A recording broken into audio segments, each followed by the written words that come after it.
Okay, well, welcome to everyone, and thank you for joining us for our Masters of Applied Science in Patient Safety and Healthcare Quality information session. Okay, so my name is Morgan Fredericks, and I am the admissions officer for this program. Hopefully, we will have our program director, Dr. Albert Wu, join us shortly. And we have Dr. Mathew Austin. I will allow him to introduce himself and talk about his role in the program as well. Yeah, Morgan, thanks so much. And good evening to some of you, maybe good morning if you're somewhere else in the world. I'm Matt Austin. I'm on the faculty at the Armstrong Institute for Patient Safety and Quality. I've been here for about 13 years, and as part of my role, I serve as a co-director / advisor for the Masters of Applied Science in Patient Safety and Healthcare Quality. I also teach a course in the program which comes at the very, very end of the program. So if you make the decision to apply and enroll, we would love to have you, and I will get to know you either as an advisor or as a student in my course. So we're just very pleased to have you with us tonight. Thank you.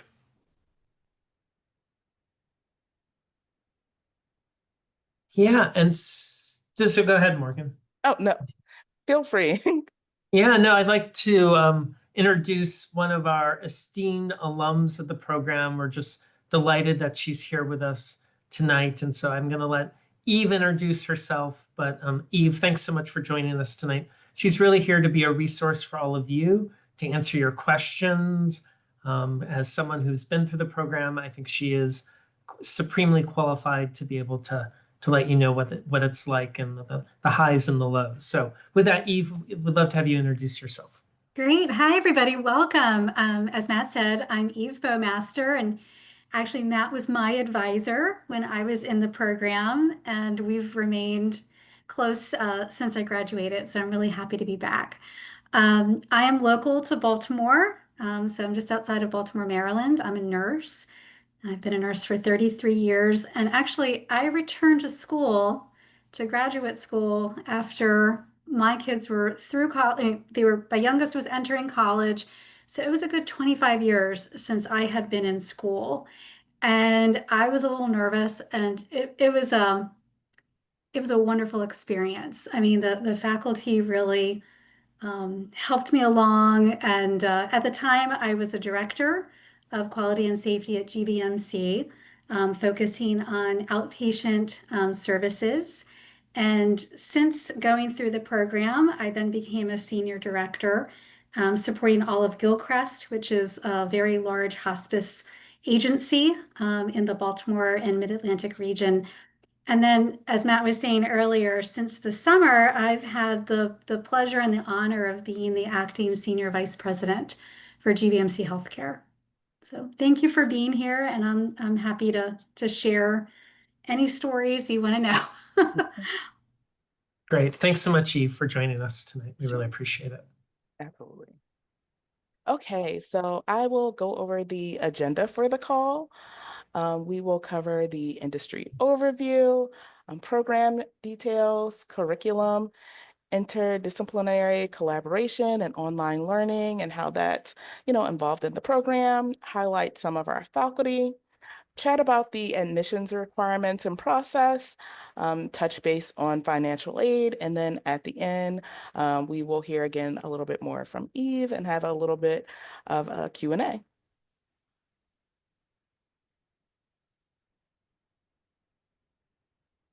Okay, Matt, do you want to take over the industry overview? Yeah, happy to do that. Thanks so much, Morgan. So for those of you who are unfamiliar with the field of patient safety and healthcare quality, the reality is that there's a lot of harm that happens to patients. Patients go to hospitals, other care facilities to get better. And unfortunately, there's times where we harm patients. And that can be things like infections, it can be medication errors, it could be falls, it could be pressure ulcers, a whole host of problems of things that can unfortunately go wrong. And so the statistic is that somewhere between that somewhere around 1 in 10 patients while they're hospitalized are actually harmed. In terms of just adverse drug events or preventable adverse drug events, there's 1.5 million of those every year in the United States. The estimates are that we're spending upward of $100 billion each year due to preventable medical mistakes. So that's due to unnecessary tests, harms from misdiagnosis, and legal payments. And that inaccurate diagnoses are actually the most common and catastrophic and costly medical errors that we experience. But I think from an industry, I think we recognize there's a problem. I think what we're still struggling with a little bit is how to manage that and to have sort of the discipline and accountability that we have with finances, is we need to bring that same rigor to patient safety as well. Next slide would be great, Morgan. So I think, as Eve has shown us in her own experience, there's folks out there who have a strong enthusiasm for patient safety, for healthcare quality, but often those individuals need some additional skills and ways of thinking to really take their passion and turn that into actionable results. And so, our program through the years has attracted a wide range of individuals from all sorts of backgrounds. We've had nurses, we've had physicians, we've had medical assistants, we've had physical therapists, we've had respiratory therapists, we've had veterinarians go through the program successfully and have taken the knowledge in patient safety and really transformed veterinary healthcare. So regardless of where you're coming from, we welcome you into the program. Some of the job titles of folks that have entered the program have been, directors of quality and safety, or they've been the patient safety officer. We have folks who come from, a risk management perspective. And so really, as I mentioned, we're welcoming really anyone, but these are a lot of the common folks that we see in the program. Next slide would be great. Do you want me to do this one, or do I turn it over to you, Morgan? Oh, you can, feel free. Okay. So this program is designed, it is a full master's degree program. It's a Master's of Applied Science. So you'll get an MAS degree, which is really intended to be, it's the A, which is applied. The idea is that what you're going to learn is information that you can apply in the workplace, right? So this isn't just sort of theoretical learning. It's teaching you how to do things to make quality and safety better. It's a skills-based program that's geared towards working professionals, right? So individuals who enter this program will have a full-time job or maybe a part-time job, and they're doing this program as sort of an additional activity outside of that. It is part-time. So a lot of folks in the program are in a full-time job. And so this program is set up to be part-time, and it's 100% online. What I will point out is this program has been 100% online since its founding in 2018. So this was pre-COVID. Johns Hopkins School of Public Health, I will say, are experts in delivering online education. And that expertise was well before the pandemic, right? So it wasn't just simply taking courses that were in person and trying to make them online. All of these courses from the very start were designed to be delivered fully online. The program in total is 48.5 term credits. The School of Public Health at Hopkins is set up in terms, and each term is 8 weeks. So within an academic year there's 4 8-week terms. And if you complete that in 2 years, you will have 8 terms worth of coursework. That includes some courses, some professional development, as well as a capstone project or an integrative activity at the end of the program. We really try to lean into that we are trying to teach you skills. So it's a lot of projects, examples, hands-on learning. So we really are leaning into the applied part of applied science.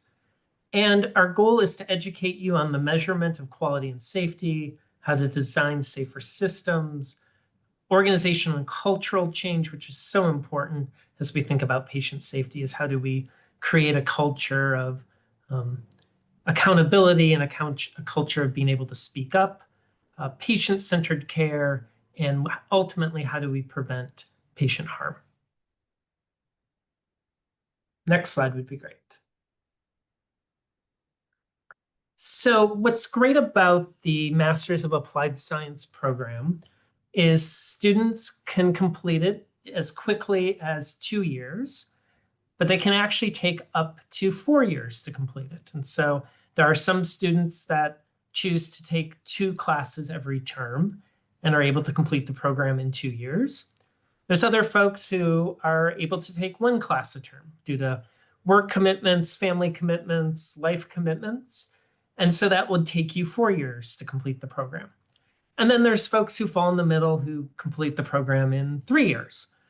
So we really have a range of individuals in terms of the time it takes to complete the program. This slide just gives you a sense of what's included in the curriculum. If you were to complete the program in 2 years, in the 8 terms, this is what your coursework would look like. It basically equates to taking 6 credits every term. So we start you out with sort of the basics about the introduction of quality of care. You take a seminar in public health. We then move into the science of patient safety, which is really an introductory course around patient safety. You'll do some case studies. The curriculum leans into epidemiology. You'll take both an intro course and an intermediate course. There's a professional writing course that you'll take. There's also a lot of focus on statistics. You'll take both an introductory course and an intermediate course in statistics.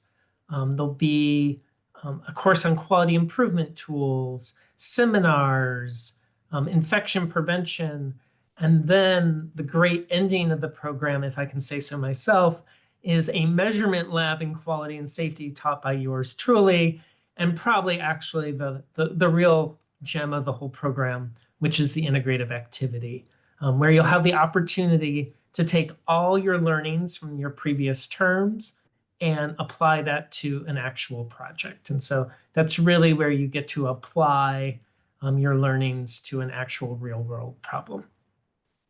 Next slide would be great.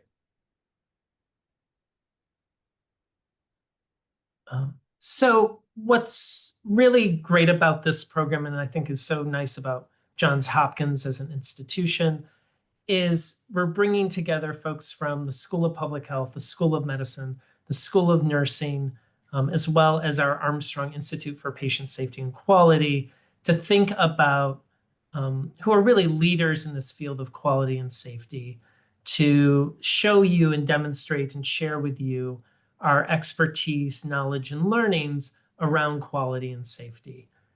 As I mentioned earlier, Johns Hopkins School of Public Health has over 20 years of doing online learning. So this well exceeds what most institutions have been doing here in the last 5 or 6 years. There's a high production value. These folks know how to do it. They've trained me on how to do it. It's been wonderful. And all of the lectures are recorded, and they're recorded in small chunks, right? So the idea is, oh, you're riding the bus home from work, right? So this is an opportunity for me to watch a 10 to 15 minute lecture, right? Or, oh, I have 10 or 15 minutes, at my child's soccer game, right? In between games. And so I'm going to use this as an opportunity to view a lecture. So the lectures are all pre-recorded. They're all in small chunks. And so that really offers, I think, a lot of flexibility to students to accommodate or accomplish the program. All right, next slide would be great. Thanks, Morgan. We probably should have caught this before we showed this, but we do need to update this list of faculty. But these are some of the current and maybe past faculty. So Dr. Albert Wu is the director of the program. He also teaches the Science of Patient Safety course. So you'll hopefully get the opportunity to meet him. I'm listed. I won't go through everyone's name, but some of these folks are national and international leaders in the field of patient safety, as well as amazing faculty in epidemiology, statistics. John McGreedy teaches statistics, and Eve is nodding her head up and down because John is like the best instructor in He's the like the best. world. Yeah. Yes. Yeah, he is great. So we're really, really lucky to have John be part of the program. But yeah, we just have a tremendous faculty. So next slide would be great. Thanks so much. Okay. Okay, with this, I'm going to hand it over to Morgan. Okay, so I will chat a little bit about admissions information and things of that nature.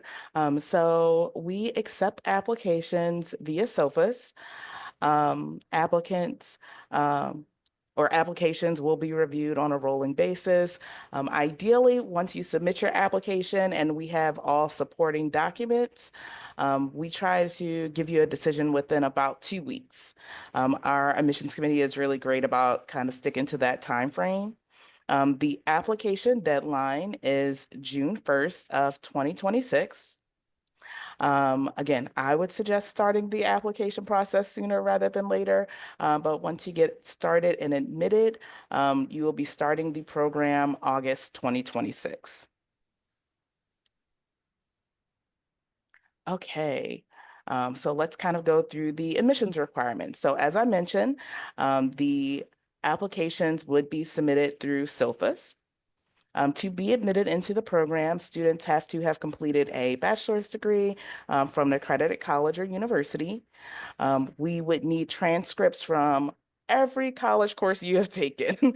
So even the community credit course you've taken, in 1996 to transfer over, we need those transcripts. So make sure you send all of your transcripts in. Students need to have a minimum of 3 years of health-related work experience. As mentioned previously, we are really looking for people who are mid-year or mid-level kind of professionals. It really leans for a kind of great conversation in your class to have people who have been through the, health-related work previously. We also would require students to submit an CV or resume. We need students to submit 3 letters of recommendation. Now, ideally, at least one of those letters of recommendation should come from a supervisor, a previous professor, a manager, someone of that nature. The other 2 letters of letters of recommendation can come from peers or other people who have known you in a professional capacity. The statement of purpose is what I personally would say is the most important part of your application. This part of your application allows you to really introduce yourself to the admissions committee as an applicant. You are to share a little bit about your understanding of the program, what's motivating you to pursue this program, what are some of your career goals, professional goals that you think would be enhanced by taking the program and things of that nature. For our international students, we need a couple of additional things for your application. First would be just to verify that you are proficient in English. There are a couple of ways to kind of get over the formal English proficiency requirement via testing. And I can always, chat with people one-on-one about that. But most people would have to take an English proficiency examination. And then for international students, we would need your courses to have a course-by-course credential evaluation by Wes, which is just our preferred evaluator for that. Okay, so let's chat a little bit about the tuition, financial aid, and things of that nature. So the cost per credit currently is $1,429 per credit. We do have a MAS scholarship available for students. There isn't any additional steps you need to take to apply for the scholarship. It is automatically given to everyone enrolled in the program. And the scholarship covers about 38% of the tuition. So it saves you about $549 per credit, which brings your total cost down to about $880 per credit. Now, you are charged per credit each term. So if you take 6 credits per term versus taking maybe 2 or 4 credits, that will kind of decide what your bill would be that term. So beyond scholarships, the school does have a financial aid office that students are always able to reach out to. And then if students are interested, I always have, recommendations of previous scholarships that students have applied to and were successful obtaining. And I always send them out for people who are interested. Okay, so that is it for the formal part of our presentation. Again, we would definitely love to hear a little bit from our alumni, and then if anyone has any questions, definitely feel free to ask questions in the chat or unmute yourself. Yeah, so Eve, if you're comfortable, are you okay with me asking you some questions that I think might be of interest to prospective students? Sure. So maybe you could start by sharing a little bit about what brought you to this particular program. Like, did you consider other programs? Yeah, can you just maybe talk a little bit about that experience? Yeah, I did. It took me a while to figure out what I really wanted to do when I grew up. So I was really thoughtful and took my time. Um, this was at the time one of the only programs that I found that focused on patient safety, which I had been working in the field of patient safety for, um, I guess about 4 years before I applied. And I had gone through, I had gotten my CPHQ certified professional in healthcare quality, but I wanted to explore more. I really felt I had more to learn, more to give, and just kind of came across Hopkins. And I was very familiar with the Armstrong Institute. And I think probably it was through that I heard about the program. But I can honestly say, like, there is not another program that matches this one. It is, but the list of the professors, it's great. Like, a lot of them were there when I was there. So I mean, they're still here, which talks a lot about the longevity of the program. And they are just subject matter experts, superstars in the field of healthcare quality. That is just really was a privilege to be able to be in the program and to learn from the best of the best. Yeah, thanks, Eve. So maybe can you talk a little bit about what have you found to be useful from the program? Yeah, my favorite class, no offense, I loved your class, Matt. My favorite class that I found was most helpful to me was the writing class because you know, being a nurse, like, no one goes into the field of nursing and healthcare usually to be a writer, So I just remember these assignments. They would be, okay, write, 500 words on, whatever. Okay, now cut it in half. But you have the same, needs in the writing assignment, but you have to say it now more concisely, and then more concisely, and more concisely. And that I thought was the best benefit, especially going into COVID, because there was a lot of communication I had to send out very quickly, very clear, very concise. People don't read. And that has really stuck with me because communication is usually the root of every RCA that I do. And so I want to make sure clear, concise communication is at the forefront. But other than that, I mean, like the courses, the quality improvement tools. I also lead PI efforts at my healthcare system, and that was extremely useful. I brought a lot of what I was learning back to my colleagues in my department, and really I felt like the whole department strengthened because I was able to bring from my coursework. Yeah, what we often hear from students is, oh my gosh, last week at work, I got to talk about X, which I had just learned, right? Like, was that your experience, or Maybe, Yeah. yeah. Yeah, for sure. At the time, our CMO in our organization, I was worked with him a lot, and he would say, I think you just learned about something because I'm seeing this now in your presentations. I'm like, yeah, it just, it really rich, made my presentations more rich. The learning, the understanding, the analysis, it gave me a lot of confidence also. Now, I speak publicly at conferences. I just did a webinar last week. I did a panel interview for the American College of Healthcare Executives up in Central PA from a buddy of mine asked me to do that with him. And just the confidence that I was able to gain from, at large part, being part of this program has really served me well. Nice. Good. Yeah, I got to see on LinkedIn that you were part of that panel. That was really fun to see.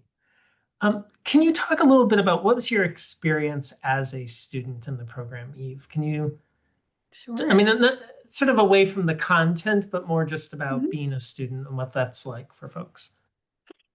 Yeah, and I made sure to mention that I had not been in school for at least 25 years before I started. That really don't let that hold you back. If you're in the same boat that I was, I felt very comfortable getting the support. I chose to do the 2-year program in 3 years. I actually that was a decision I made even before the pandemic hit, and then I was very grateful I had made that decision um, in the middle of the pandemic because I really felt I wanted to just give myself a little grace and give myself a little more time, which I was happy to do. One thing I learned from, because I started in one cohort and graduated in another cohort, and what I learned from the folks that were doing it in 2 years, they really enjoyed how the courses complemented each other in the term. Like, um, Matt, when you showed the coursework and how it was like a 4-credit course and a 2-credit course paired together, and it was like using different parts of your brain, like maybe one was heavy in like statistics or epidemiology or something a little more mathy. And then it would complement the writing course or a leadership course or a quality improvement course, which really helped you, in balancing. I did a lot of my work on the weekends. I did carve out time like after dinner a couple nights a week, but I really enjoy just like flexing my schedule. I could get up at 4 in the morning and do a class. I could rewatch it if I really wasn't sure and that was really helpful. Even though it's an online, 100% online program, I got very close with my classmates because we were in the courses together. We did a lot of group work together. And I remember specifically for both statistics courses, our whole class joined together and we had a big study session. And we would get online on our own. We would set it up on our own time and either have small groups and then come together for larger groups. And those study sessions were just organically grown with from our team. But I don't know how we would have gotten through it without that. It really helped us to really also learn from each other and be cohesive. Yeah, we often hear really about the statistics courses that study groups tend to be a very helpful mechanism Yeah. to help everyone get through successfully, right? So that um have you kept in touch at all with any of your classmates? Yeah, sometimes we'll come across each other at a conference or LinkedIn. We'll connect if we have a question for one another. It's funny because we had some of us had little nicknames for each other. So there was one gentleman who worked for CMS. We called him CMS blank, like his last name. And so a bunch of us were celebrating when he moved on to a different job and, just kind of chiming in with each other. It's in this field, it's a small field of colleagues like across the world. And, to learn from each other and lean in and just have someone you can say, hey, do you have this policy or have you seen this before? How are you, approaching this new CMS measure or whatever the case may be. It's nice to have people in your corner who understand the work and do the work with you. Nice. Yeah, I'm trying to remember the CMS guy's name, but I'm glad he moved on to something else. Yeah, nowadays it's been rough. Yeah. So can you talk real quick, Eve, and then we'll open it up for questions from our visitors tonight. What did you find challenging about the program? I mean, I don't want to just paint a picture of rosiness. I mean, what did you find challenging about the program? I think sometimes it's the pace, and again, like I stretched it out to 3 years, and yet it's a work life, school life balance, and when you have a busy career, sometimes again it's getting up early, it's staying up late to meet those deadlines. But at the end of the day, I really missed it when it was over, even though Mhm. it was a busy time.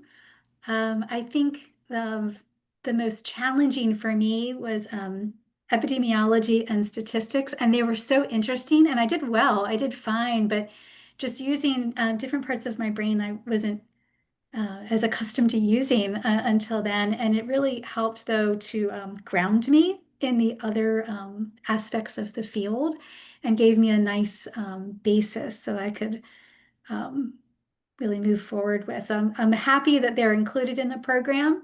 For me personally, I thought they were a little more challenging, but I got through them fine. And again, the faculty, the support is amazing. They want you to succeed. They're going to do everything possible to help you succeed. Yeah, so true. I think if you are a student who is willing to reach out when you're struggling, you will be met with open arms and help to get you to a point of success. I think my experience is where when people struggle and they don't reach out, that's where things start to go sideways a little bit. So, anyway, thanks for sharing your experiences there. So at this point, would love to open it up to Christabel, Minnie, Debbie. If any of you have questions, if you want to come on camera, we'd love to see you. If you feel more comfortable submitting your questions in the chat, happy to facilitate it that way as well. And as I put in the chat, we would love to hear more about you. Like, where are you living? Why are you potentially interested in this program? We'd love to just learn more about you. All right. So, Minnie, you're living in Toronto. We've actually had a lot of students through the years from Ontario in particular, both Toronto and Ottawa. So that's wonderful. You're interested in building a niche in QI and patient safety within the field of emergency medicine. So that's fantastic. We have colleagues here at Hopkins who have done the same, looking for a program that would help me develop and refine QS process skills and also give me formal qualifications. Eve, what's your reaction to Minnie's I was thinking goals? throughput, right? Anything with emergency management, emergency medicine. Yeah, the QI, the PI skills would be very useful for you just to kind of map out current state, future state, how to shave some time off your wait times. Yeah, Absolutely. thanks. So Debbie is joining us from Arizona. Um, just shopping around. Thank you for having this session. Well, Debbie, thanks for joining us this, I guess, afternoon. Maybe they're out in Arizona. If there are any follow-up questions that we can answer for you after today to help you make a decision about a program, we would love to have a conversation with you and answer those questions. We want to make sure you're as informed as possible. Yeah, I want to chime in. A lot of my Yeah, please. classmates, I just happen to be local to Baltimore, but a lot of my classmates were across the country. We had a classmate who was in, oh gosh, where was he living? I want to say one of the Asian countries. Now I can't remember which one. So He always had a little bit of a time challenge. If we had a live session in one of our classes, he would certainly make it work. So classes are recorded, but we also have live sessions where we get to actually go online and see each other's face and talk to to our professors and to one another. Um, so if the distance from Baltimore is a concern, don't let that be a concern for this program. Yeah, we've been blessed to have folks from really every continent through the years, right? We've had a lot of folks from Canada. We've had folks from Mexico, from Panama, from Kenya to Liberia to Singapore.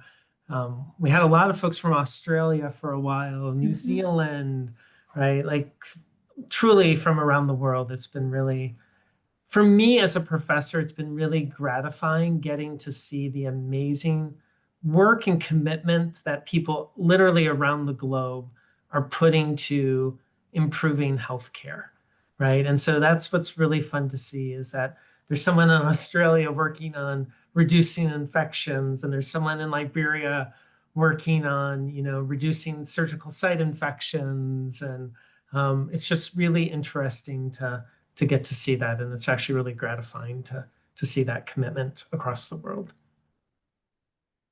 And fun to learn about new cultures and new people and right different healthcare systems and yeah. One interesting thing is during, I can't remember which class it was in, we were learning about different organizational frameworks. And we were learning about the Malcolm Baldrige framework. And it was great for me and my organization. We were on the Baldrige journey at that time, and we had just had a site visit to hopefully achieve the award, which we ended up achieving then in 2020. But it was just great to kind of see from a different lens the aspect of the Baldrige work. And there was one part of the program where it was an interview with one of the Baldrige judges and kind of what they look for in different organizations. So it just really spoke to me at the time since our organization was on the journey. So again, immediately applied to what I was doing, immediately gave me kind of that aha, a richer background into more deeply understanding the work that I was doing. And I remember I shared it with our vice president at the time who was leading the initiative. And she was pumping me with asking me question after question, just like, how are we doing? What do you think? Wow.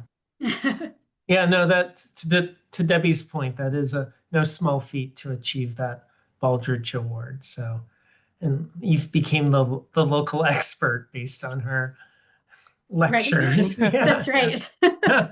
I did. That's great. Yeah. All right. What other questions do folks have? Okay. So Minnie has a question about the frequency of live sessions and when do we typically hold those? Do you want me to answer that? I mean, I can speak for my course. We have 2 per term. So you have 2 in the 8-week term. They're typically an hour long. They do tend to land in the 6 to 7 p.m. Eastern time frame, similar to this session tonight, which, doesn't accommodate everyone across the world, but does a pretty good job of accommodating the Western Hemisphere and parts of East Asia. It will be in the morning there, pretty early in the morning, but it will at least be morning. And so that's when we typically hold them. We do record those though. So if you're not able to make it because you have a conflict or it's the middle of the night, then you can listen to those. But we do tend to lean toward evening in the Eastern time zone. Yeah, I think the latest one I had was either 7 or 8 o'clock at night. And it just based on, the professor and the class. But, yeah. Yeah. But they are great opportunities to actually do some live chatting with your classmates and the professor and I will say, at least for my course, the best conversations have been once we turn off the recording at the end of the live talk. Folks will stay on and just want to chat, and there's been some really rich conversations in those moments. Okay, this question might be for Morgan about the 3 years of work experience. Do postgraduate clinical residency years count towards those 3 years? Yeah, I think we would definitely be open to, using some of that experience as long as it's post-baccalaureate, that starts your time clock.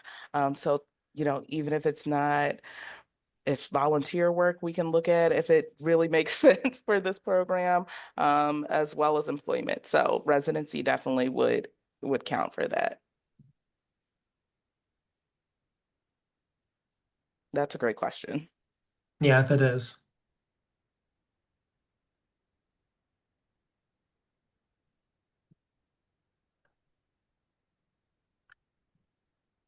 Is Canada considered international, and would they need to support additional documents for English? Yeah, another good question. So, no, you wouldn't need to do any additional documents for English proficiency. If your transcripts, for school, if you took courses at a school where English was the language of instruction, you wouldn't have to have your courses evaluated. If there was a different language of instruction at your university, you then would have to have your courses evaluated. But as far as English proficiency exam, if you are a resident of Canada, you wouldn't need to take anyone. Yeah, we could definitely connect you with some of your Canadian colleagues too, who have gone through the program. As I mentioned, we've had great representation from really across different parts of Canada, but our friends in Ontario, specifically Toronto and Ottawa, have seemed to represent the country well. But we've had folks from St. John, Newfoundland, which I think is interesting because they're actually, I think, they're 1.5 hours ahead of Eastern Standard Time. So in meeting with the student, it was always a little just tricky to make sure we were coordinated on the time. So no, there are no such thing as too many questions. Can you complete the program in 1 year time if my time allows for a full-time program? So I would say, unfortunately, no. 1 year is a bit of a hard feat to complete the program, mostly because one, we don't offer courses in the summer for this program, just in the fall and spring terms. And then some of the courses require prerequisites to complete, so it's hard with scheduling to kind of knock it out within a year. Yeah, so just to expand on that a little bit, courses are only offered 1 term each year, right? So if you're going to take Science of Patient Safety, that's offered in term 2. So it's not offered in term 3, it's not offered in term 4. So if you need to take Science of Patient Safety, you have to take that during term 2.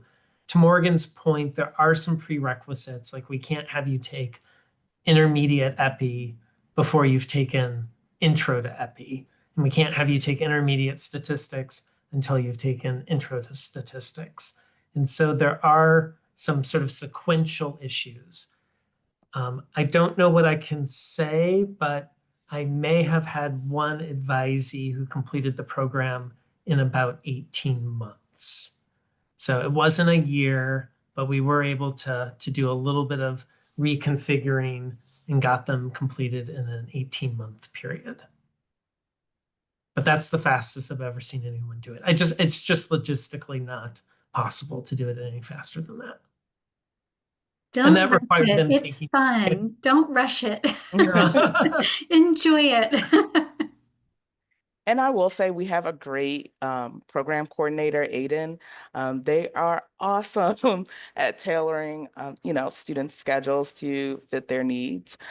So, once you're admitted, if you want to chat a little bit more about scheduling to see if we could kind of get it completed sooner rather than later. Again, not 12 months, but as soon as possible.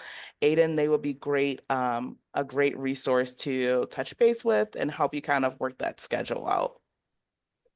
Yeah, and the student that we got done in 18 months was, I believe, a fellow at a hospital in Toronto, who did have protected time in order to do this program. And so it was really important to them that they needed to sort of grind it out very quickly. And so we did our best to make that happen and as quickly as possible, but 12 months is just not a doable amount. Yeah. But it did require this individual to be taking at least 3 classes at a time, which is a lot.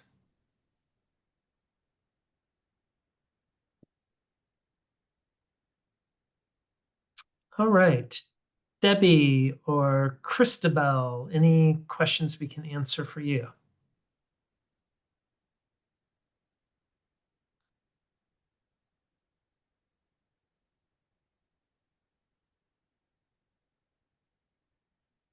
Yeah, so Minnie, thanks for providing that additional context about having protected time for a master's program. So I think that's where we could try to work with you to figure out how we sort of front load as much of the coursework as possible during your year of protected time. And that might need to extend into some courses once you start after residency.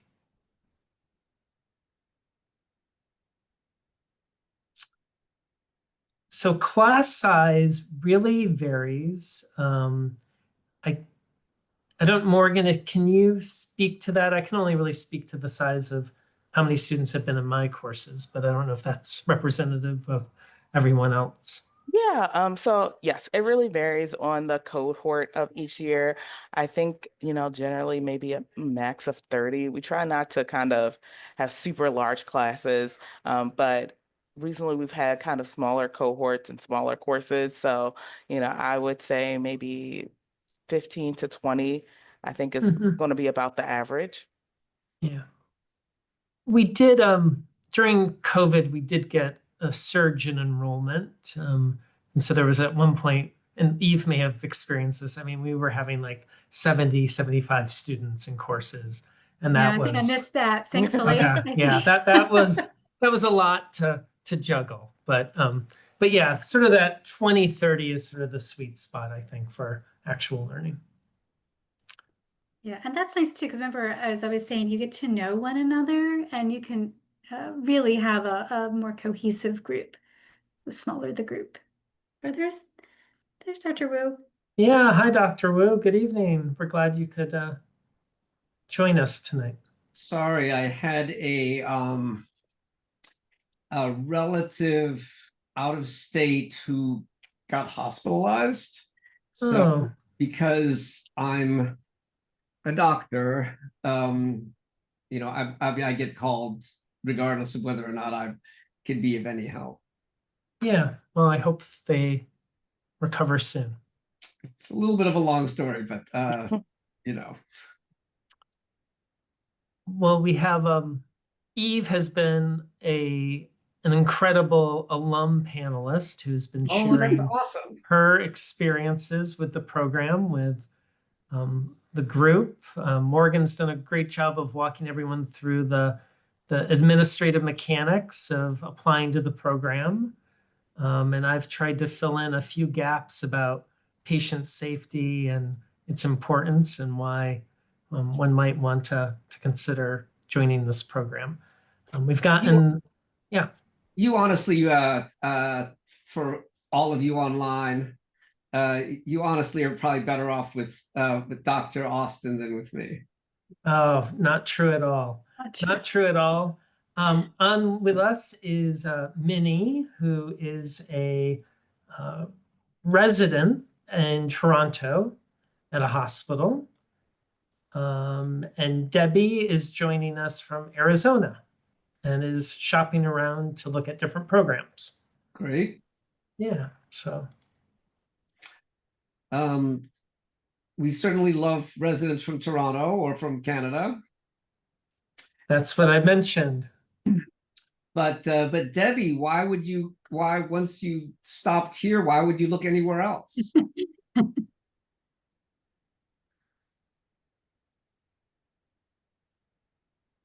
Anyway, Debbie's mic is off, or she's being prudent. I'm not sure which.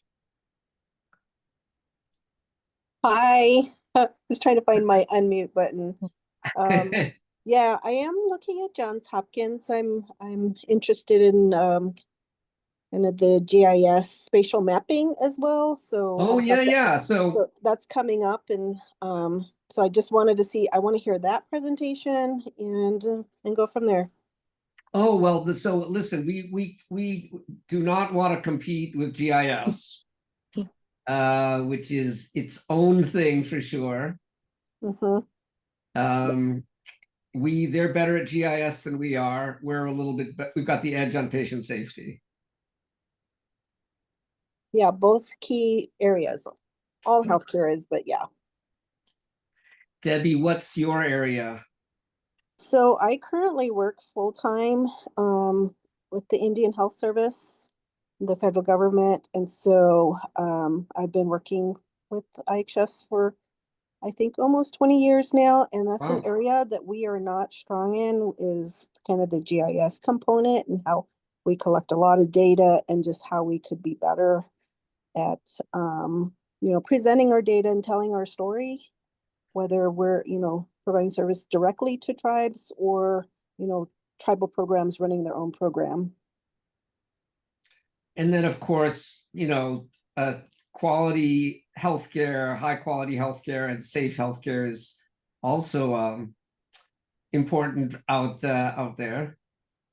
Yeah, absolutely. And that's why my ears perked when Eve mentioned the Baldrige framework. It's not something we are looking at in terms of, the whole system of Indian Health Service, but it's a great model to follow. You should check out colleagues in Alaska. They're doing a lot of great work around the Baldrige framework and getting incredible public health outcomes. Yeah, they're the ones I definitely look towards them. We do have a few tribes that are working on their board if they hadn't gotten it already out in Oklahoma. Okay. So Debbie, I did spend some time out in Tuba City. It was a while ago, and I was working more with HIV/AIDS and infection control than I was with patient safety, since patient safety hadn't been invented yet. But we did talk about delivering high quality care.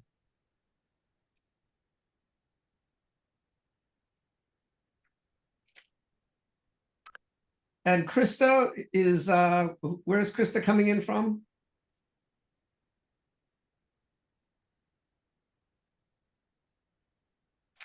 Was Krista interested in GIS or patient safety, or what was she after? I see Christabel. That may actually yeah, anyway. So we are at the bottom of the hour. That went quickly. It sure did. Are there any questions, final questions that we can answer for the group about the program? It's been a pleasure to be with all of you. Eve, a huge thank you to you for being here and sharing your experiences and advice and wisdom. But I'll pause for a few seconds to see if there's any final questions that we can answer for our future Hopkins Blue Jays.